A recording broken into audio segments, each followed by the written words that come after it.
Assalamualaikum warahmatullahi wabarakatuh. Halo seluruh siswa kelas 11. Apa kabarnya nih kalian semua? Semoga dimanapun kalian berada pastinya harus tetap sehat dan tetap semangat dalam belajarnya ya. Oh iya, setelah kita seminggu lamanya tidak berjumpa, akhirnya kita dipertemukan kembali nih dalam mata pelajaran sejarah. Nah, berbeda dengan pembelajaran beberapa minggu lalu, pada kesempatan kali ini Ibu akan menyampaikan materi pembelajaran melalui video ya. Ibu harap materi kali ini bisa dimengerti dan dapat dipahami oleh kalian secara baik-baik. So, stay tune and check this out. Sesuai dengan janji Ibu pada pertemuan minggu lalu, pada kesempatan kali ini kita akan mempelajari materi baru yang pastinya sangat menarik untuk kita ikuti, yaitu mengenai sejarah Eropa modern. Coba, di sini siapa yang tidak ingin ke Eropa? Setiap orang pasti ingin mengunjungi Eropa. Daerah ini terkenal dengan keindahannya, kecantikannya, dan juga pastinya kekayaan sejarahnya. Ibu ingin ke Eropa, dan pasti kalian pun ingin pergi ke Eropa. Hanya saja karena kita sedang terhalang pandemi, akhirnya untuk saat ini kita akan menjelajahi dunia Eropa dalam mata pelajaran sejarah dulu ya. Ibu tebak pasti kali ini merupakan kali pertama kalian untuk mempelajari sejarah Eropa modern kan? Nah, untuk itu Ibu harap ayo kita ikuti baik-baik. Semoga apa yang Ibu jelaskan ini dapat bermanfaat ya bagi kalian. Oke lah, tanpa perlu basa-basi dan panjang lebar tanpa arti, di sini Ibu berikan dulu spoiler mengenai apa saja sih kira-kira yang akan kita pelajari pada hari ini. Pertama, kita akan mempelajari kondisi daerah Eropa pada masa kini. Ada pepatah, tak kenal maka tak sayang. Sehingga sebelum kita mempelajari lebih jauh mengenai sejarah Eropa, tentunya kita harus mempelajari terlebih dahulu nih, kira-kira bagaimana ya kondisi sesungguhnya dari negara Eropa pada saat ini. Kedua, kita akan mempelajari kondisi Eropa pada saat abad pertengahan. Nah, ketika kita sudah mengetahui kondisi Eropa pada saat ini, maka selanjutnya kita akan mulai sedikit demi sedikit menyelami dan mengungkap peristiwa sejarah di Eropa. Dan poin penting yang akan kita pelajari diawali dengan Eropa pada masa abad pertengahan. Nanti kita akan lihat nih seperti apa ya kondisinya.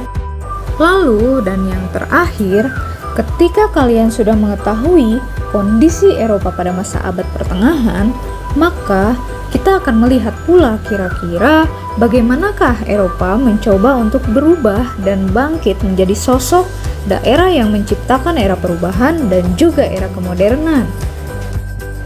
Jadi seperti itulah rangkaian pembelajaran yang akan kita pelajari hari ini ya. Oke baik, kita akan langsung aja deh ya mempelajari poin pertama dari sejarah Eropa modern. Nah, ini dia pertanyaan simpel yang mesti dijawab nih oleh kalian sebelum kita mempelajari sejarah Eropa lebih lanjut. Apa sih itu Eropa? Kira-kira menurut kalian Eropa itu sejenis apa ya? Nah, jawaban dari pertanyaan ini, Ibu sangat yakin bahwa sebagian besar dari kalian pasti sudah dapat mengetahui dan juga menebaknya dengan tepat. Tetapi untuk dapat merefresh pikiran kalian kembali, di sini Ibu ingin mempertegasnya ya bahwa Eropa adalah suatu daratan atau dikenal sebagai benua yang terdiri dari beberapa negara, di mana dalam satu benua ini kurang lebih terdiri dari 50 negara ya. Mungkin ada beberapa negara nih yang bisa kalian sebutkan, seperti ada Prancis, Jerman, Italia, Belanda, dan juga semacamnya. Lalu, sementara itu, Eropa juga dikenal sebagai benua terkecil kedua di dunia yang terletak di semenanjung barat Eurasia dan tentunya memiliki luas sekitar 10 juta kilometer persegi. Nah, kalau kita lihat dalam peta berikut ini, wilayah Eropa itu berada pada zona hijau dan persis berada di sebelah barat dari semenanjung Eurasia ya. Dan tentunya letaknya juga persis ke sebelah barat dari benua Asia, atau secara simpelnya benua Eropa ini berbatasan langsung dengan benua Asia ya. Secara konsep pengertiannya untuk saat ini bisa dipahami kan? Selanjutnya kita langsung masuk untuk melihat kondisi daratan Eropa pada saat ini ya. Nah sebelumnya coba kalian perhatikan gambar yang ada di slide berikut ini. Dalam slide ini terdiri dari 4 gambar, di mana semua gambar ini merupakan suatu gambaran secara umum mengenai kondisi Eropa pada saat ini. Coba kalian amati terlebih dahulu. Menurut kalian, kira-kira seperti apa sih gambaran dari kondisi negara-negara Eropa pada saat ini?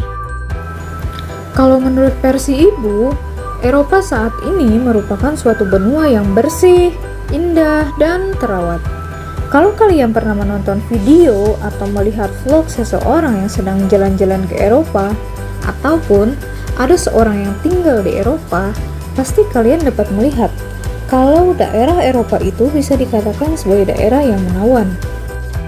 Kedua, Eropa juga dikenal sebagai pusat pendidikan dan pusat ilmu pengetahuan. Coba kalian lihat di internet, banyak pendidikan tinggi terbaik sebagian besar ada loh di Eropa. Lalu, Eropa pun dikenal sebagai sosok daerah yang aktif melahirkan ilmu pengetahuan yang baru. Bahkan, hampir beberapa ilmu pengetahuan yang kita pelajari saat ini dan kita dapatkan itu terlahir di Eropa. Sehingga, apa yang akan terjadi? Tentunya, Eropa memiliki suatu sumber daya manusia yang baik, cerdas, dan mumpuni bagi negaranya.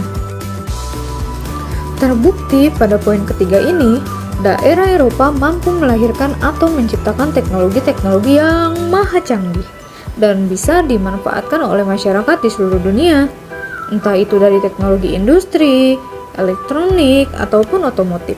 Dan terakhir, karena Eropa memiliki sumber daya manusia yang teramat tinggi, tentunya membuat mereka menjadi produktif dan mampu melahirkan inovasi-inovasi yang teramat baik. Maka, negara-negara di Eropa pun tentunya mempunyai tingkat ekonomi yang tinggi juga. Dan hampir semua negara di Eropa saat ini dikatakan sebagai negara maju. Dari 4 pernyataan yang sudah Ibu jelaskan ini, apakah kalian setuju dengan pendapat Ibu? Ataukah kalian merasa ada beberapa pendapat kalian yang belum terwakilkan oleh pernyataan Ibu? Kalau misalkan ada, silahkan tambahkan pernyataan kalian dalam kolom komentar ya. Oke, kita lanjut terlebih dahulu. Coba kalian perhatikan slide berikut ini. Tadi Ibu sudah menjelaskan ya bagaimana kondisi Eropa pada saat ini, di mana Eropa itu dikenal sebagai suatu benua yang kira-kira bisa dikatakan hampir sempurna lah ya. Tapi tahu nggak sih kalian, di samping kondisi Eropa yang sudah kita pelajari beberapa detik lalu, ternyata daratan Eropa itu pernah loh mengalami suatu kondisi yang sangat berbanding terbalik dengan kondisi saat ini. Coba Ibu mau tanya, kira-kira kalian percaya atau tidak dengan apa yang sudah Ibu sampaikan? Jawabannya, tentu saja kalian harus percaya. Walaupun saat ini memang Eropa dikatakan sebagai negara maju ya, tapi pernah kok ada satu ketika di mana Eropa mengalami masa yang terpuruk dan jauh dari kata kemajuan. Masa inilah yang dikenal sebagai abad pertengahan. Akhirnya, sampailah kita ke poin kedua yang akan kita pelajari ya, yaitu mengenai Eropa pada masa abad pertengahan. Nah, kira-kira abad pertengahan itu apa sih, Bu? Abad pertengahan merupakan suatu masa atau suatu periode yang pernah terjadi di Eropa, di mana periode ini dimulai kurang lebih pada tahun 450 Masehi hingga 1500 Masehi. Abad ini dikenal sebagai masa kebangkitan religi atau kebangkitan agama, di mana pada saat itu secara resmi agama Kristen menjadi salah satu agama yang wajib dianut oleh seluruh masyarakat yang ada di Eropa. Dan Agama ini merupakan satu-satunya agama yang berkembang secara pesat di Eropa. Perkembangannya dapat mendominasi seluruh lini kehidupan masyarakat, bahkan dapat mengontrol kekuasaan dari pemerintah. Mungkin di sini kalian masih ada yang bingung, Bu, kenapa sih abad pertengahan ini dikatakan sebagai abad yang bisa menjadikan Eropa sebagai wilayah yang terpuruk? Bukankah bagus kalau misal suatu wilayah itu mengalami kebangkitan religi? Artinya kan seharusnya masyarakat bisa memahami posisi mereka sebagai seorang hamba dan juga posisi mereka sebagai manusia. Ya, memang seharusnya ini bisa dijadikan sebagai periode yang baik. Tetapi pada kenyataannya, kondisi kebangkitan religi yang ada di Eropa ini justru malah membuat Eropa sangat terpuruk. Mengapa demikian? Sudah disinggung sebelumnya bahwa ajaran agama Kristen pada saat abad pertengahan ini bisa dibilang terlalu berlebihan ya, dimana pada saat itu agama Kristen ini sangat mendominasi seluruh kehidupan dari masyarakat dan bahkan bisa mengontrol kehidupan pemerintah sekalipun. Pertanyaannya, apakah agamanya yang salah, Bu? Tentunya bukan, karena pasti semua agama sesungguhnya diturunkan oleh Tuhan dalam keadaan sebaik-baiknya untuk dapat menuntun manusia ke jalan yang benar. Lalu, siapa Bu yang salah? Kesalahan yang terjadi pada Eropa di abad pertengahan tentu dikembalikan lagi kepada manusianya. Di sini, para pemuka agama Kristen lah yang memposisikan agamanya secara berlebihan. Contohnya gini ya. Pertama, kekuatan agama sangat mendominasi kehidupan, bahkan mengesampingkan ilmu pengetahuan dan pendidikan, sehingga banyak masyarakat Eropa pada saat itu mengalami kebodohan, khususnya dalam pengetahuan ilmiah. Perlu diketahui oleh kalian, pada saat itu para pemuka agama memandang bahwa ilmu pengetahuan merupakan suatu hal yang perlu dijauhi. Loh, kenapa Bu? Karena pengetahuan merupakan suatu ilmu yang diciptakan oleh manusia, dan suatu pemikiran yang diciptakan oleh manusia itu tidak bisa dipercaya karena bisa mendatangkan malapetaka, sehingga banyak pemuka agama menganggap pengetahuan itu sebagai suatu hal yang magic atau sihir yang diciptakan oleh manusia. Kedua, para pemuka agama selalu mendoktrin atau memerintahkan masyarakat untuk selalu patuh terhadap Tuhan dan menjalani kehidupan di bumi ini sebagai bekal kepentingan akhirat saja, tanpa wajib memikirkan kehidupan manusiawi. Artinya apa di sini? Masyarakat Eropa pada saat abad pertengahan benar-benar didoktrin oleh pemuka agama bahwa semua hal yang terjadi di dunia ini atas kehendak perintah Tuhan. Semua kehidupan yang terjadi di dunia ini akan dikembalikan kepada Tuhan. Jadi mereka berpikir, ya sudahlah, sudah sepantasnya patuh terhadap Tuhan. Itu bakal menjadi suatu hal yang paling utama dibandingkan mengurusi kehidupan duniawi. Tapi pertanyaannya, masyarakat Eropa percaya Bu sama apa yang dikatakan para pemuka agama, walaupun hal itu bisa dikatakan sebagai suatu kesalahan. Tentunya mereka percaya. Kalau nggak percaya, pasti nggak akan ada periode abad pertengahan ini. Mereka menganggap bahwa para pemuka agama ini merupakan wakil Tuhan di muka bumi dan harus mereka hormati, bahkan mereka amini perintahnya. Jadi dari apa yang sudah Ibu sampaikan sebelumnya, maka dapat disimpulkan bahwa abad pertengahan ini merupakan suatu periode atau masa di mana masyarakat Eropa mengalami kondisi yang sangat terpuruk. Hal ini diakibatkan karena terjadinya kebangkitan agama Kristen yang posisinya agama ini dipahami secara tidak tepat oleh para pemuka agama. Bahkan selanjutnya agama ini pun dapat disalahgunakan oleh para pemuka agama. Lalu dengan adanya doktrinasi, dominasi, dan perintah dari pemuka agama yang bilang katanya ilmu pengetahuan itu harus dijauhi karena sebagai sumber malapetaka bagi kehidupan manusia, maka apa sih yang terjadi selanjutnya? Pasti memiliki akibat. Salah satunya adalah adanya tingkat intelektualitas dari masyarakat Eropa yang mengalami penurunan secara drastis. Konsiderasinya berpengaruh terhadap adanya periode kebodohan dan juga keterpurukan di Eropa. Bahkan menurut beberapa referensi dapat dikatakan hampir sebagian masyarakat Eropa mengalami tingkat daya kritis pemikiran yang sangat rendah, dan ada beberapa pula yang mengatakan bahwa sebagian besar masyarakat Eropa pernah mengalami tingkat buta huruf yang tinggi. Nah, gimana? Menarik kan? Dari yang sekarang sangat wah, benua yang keren dan diliputi oleh negara-negara maju, ternyata dulu daratan ini sangat ramah terpuruk dan sangat jauh dari kata kemajuan. Lalu pasti kalian bertanya-tanya, selanjutnya gimana sih Bu caranya Eropa bisa bangkit dari dominasi agama yang kuat itu? Bagaimana caranya Eropa bangkit perlahan-lahan agar menjadi daratan yang kuat, maju, dan modern? Nah, di sini setidaknya ada 3 faktor ya yang kita bisa pahami. Faktor pertama, kemajuan Eropa diawali karena adanya perkembangan kota-kota dagang di Eropa, khususnya di kawasan Italia.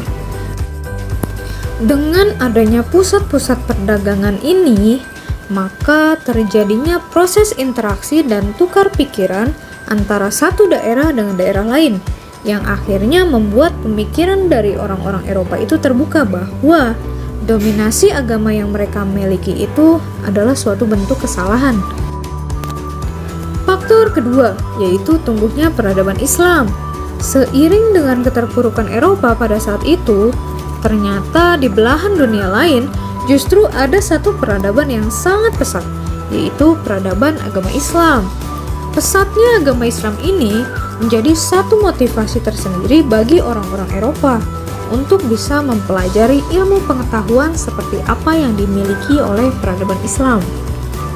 Dan yang terakhir, yaitu yang ketiga, terdapat beberapa kalangan cendekiawan yang memberontak terhadap dominasi pemuka agama di Eropa, dan mereka secara terang-terangan akhirnya ingin menyebarluaskan kembali ilmu pengetahuan. Dengan adanya beberapa faktor yang sudah dijelaskan ini, maka kondisi Eropa perlahan-lahan mulai menggeliat dan mencoba menunjukkan taringnya kembali. Mereka secara sadar kemudian menciptakan gerakan-gerakan pembaharuan yang menjadi cikal bakal dari proses kebangkitan bagi wilayahnya. Nah, pertanyaannya, apa aja sih gerakan-gerakan Eropa modern? Sekiranya ada 5 gerakan pembaharuan kebangkitan Eropa menuju era modern. Yang pertama ada Renaissance, kedua ada reformasi gereja, ketiga ada merkantilisme, yang keempat ada Aufklärung, dan yang kelima revolusi industri. 5 gerakan ini akan kita pelajari di pertemuan-pertemuan selanjutnya. Tapi sebelum kita mempelajarinya lebih lanjut, tentunya silahkan kalian pelajari secara mandiri terlebih dahulu ya, dengan cara carilah informasi mengenai pengertian dari 5 gerakan kebangkitan sejarah Eropa modern yang sudah Ibu sampaikan tadi. Silahkan tugas ini dapat dikerjakan melalui buku tulis atau bisa pula dikerjakan melalui Microsoft Word. Setelah tugas selesai dikerjakan, maka jangan lupa serahkan tugasnya melalui Google Classroom mata pelajaran sejarah. Baik, sampailah kita kepada penghujung pembelajaran hari ini. Terima kasih sudah mengikuti pembelajaran. Sampai jumpa minggu depan. See you next time. Bye-bye.